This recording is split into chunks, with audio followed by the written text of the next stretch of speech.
Bienvenue dans cette nouvelle série de vidéos où j'ai envie de vous parler de la pratique des œufs d'Ioni. Alors, dans cette série de vidéos, je vais vous parler du lien entre la pratique yin et les traumas et aussi le lien entre la pratique yang et les traumas. Donc, j'ai vraiment à cœur de partager mon approche sur l'impact des traumas sur le corps et sur les pratiques énergétiques et notamment avec l'œuf de Yoni, comment prendre en compte nos traumas pour travailler les pratiques yin et les pratiques yang. Et je vous parlerai aussi dans une autre vidéo de comment choisir son œuf et l'intérêt de la lithothérapie intime. Et une dernière vidéo où je parlerai un petit peu de la différence et des complémentarités entre la pratique avec l'œuf de Yoni et la pratique du Yoni massage. Donc, dans cette vidéo, j'ai envie de vous parler des pratiques yin et le lien avec les traumas. Donc, effectivement, l'œuf de Yoni, beaucoup de gens le connaissent maintenant, c'est un œuf en pierre qui peut être percé ou non. Je parlerai un petit peu plus de tout ça dans comment choisir son œuf. Il existe plein de pierres différentes. Là, j'ai un jaspe rouge. Et on peut travailler avec l'œuf de façon passive, yin, de façon active, yang. De manière courante, on peut conseiller aux femmes de travailler avec l'œuf en version passive, en version yin, en insérant l'œuf et en le laissant, soit pendant le sommeil, soit pendant la journée en vacances à ses occupations. C'est pas quelque chose qui me parle beaucoup, ni que je préconise. Je préfère vraiment inciter les femmes à pratiquer le travail avec l'œuf en version passive dans un temps de conscience et dans un temps de présence. Pourquoi ? Comme je l'explique dans certaines vidéos, donc le trauma, tout type de trauma, sexuel ou non, il va impacter le corps dans le sens où, au moment de l'événement, pour ne pas ressentir, certains muscles vont se tendre, principalement les diaphragmes. Donc le diaphragme pelvien, thoracique, au niveau de la gorge, au niveau du crâne. Donc, beaucoup de mémoires traumatiques vont être logées dans le périnée, dans le clocher pelvien. Et dans l'effet du trauma, je l'explique dans plein de vidéos sur la dissociation traumatique, il y a le fait de ne pas sentir, de se couper des sensations. Et cet effet, le fait de se couper de ces sensations, c'est vraiment sur le moment et ça va perdurer plus ou moins dans le temps selon l'intégration du trauma et ça peut, selon des réactivations traumatiques, donc je vous invite vraiment à aller voir les vidéos sur la dissociation traumatique, sur la mémoire traumatique. Quand il y a réactivation traumatique, les tissus corporels vont réagir soit en se tendant, soit en se dissociant. Donc, on va avoir différents types de périnées, des périnées qui vont plutôt être hypotendus, plutôt dissociés, ou hyper tendus, plutôt en réaction sympathique. Et là, c'est vrai que je trouve vraiment pertinent de mettre en parallèle toutes les connaissances qu'on peut avoir sur le système nerveux et la régulation du système nerveux, notamment la théorie polyvagale. C'est quelque chose que j'aborde beaucoup dans l'accompagnement que je fais avec les femmes. Et vous avez aussi des informations sur un interview que j'avais fait avec Rubina Luna sur le système nerveux que vous trouvez sur ma chaîne YouTube. Et dans cette régulation du système nerveux, en lien avec le trauma, on a effectivement 3 types de réactions. La première réaction qui engage le nerf vagal, ventral, c'est une réaction de communication. Donc là, je parle des réactions en cas de danger, donc en cas de réactivation. La première chose, ça va être de mettre des mots. Quand ce n'est pas possible ou ça n'a pas été possible et du coup, directement, on va réagir, il va y avoir tension. Là, c'est le système nerveux sympathique, celui qui est responsable de l'action, celui qui va nous mettre en mouvement. Donc, que ce soit là, en l'occurrence, je suis en train d'expliquer de la réaction face au danger, mais ça peut être ce qui nous met en action aussi pour se réaliser dans la vie, pour jouer, pour tout un tas de choses. C'est le système nerveux du mouvement de l'action et en l'occurrence face à un danger, de réaction face au danger pour pouvoir courir, se mettre à l'abri, combattre, agir. Et dans ce système nerveux-là, quand c'est ce système nerveux qui prime au niveau corporel, il va y avoir tension musculaire, entre autres. Et si cette réaction n'est pas possible, il va y avoir alors dissociation, comme j'explique dans les vidéos.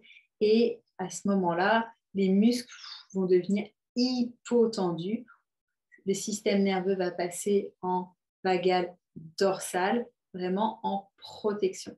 Dans le cas d'une réaction au danger, le système nerveux vagal dorsal est aussi celui qui permet la régulation profonde, le ressourcement, etc., etc.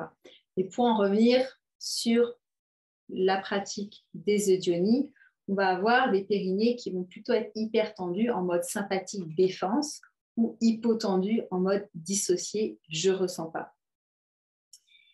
Et l'œuf de yoni, avec toutes ses propriétés, ses qualités, va venir interagir avec les tissus et venir réveiller ses qualités. Ce qu'il faut comprendre, c'est que utiliser un œuf de yoni de façon passive yin sans conscience, ça va avoir tendance à favoriser la dissociation.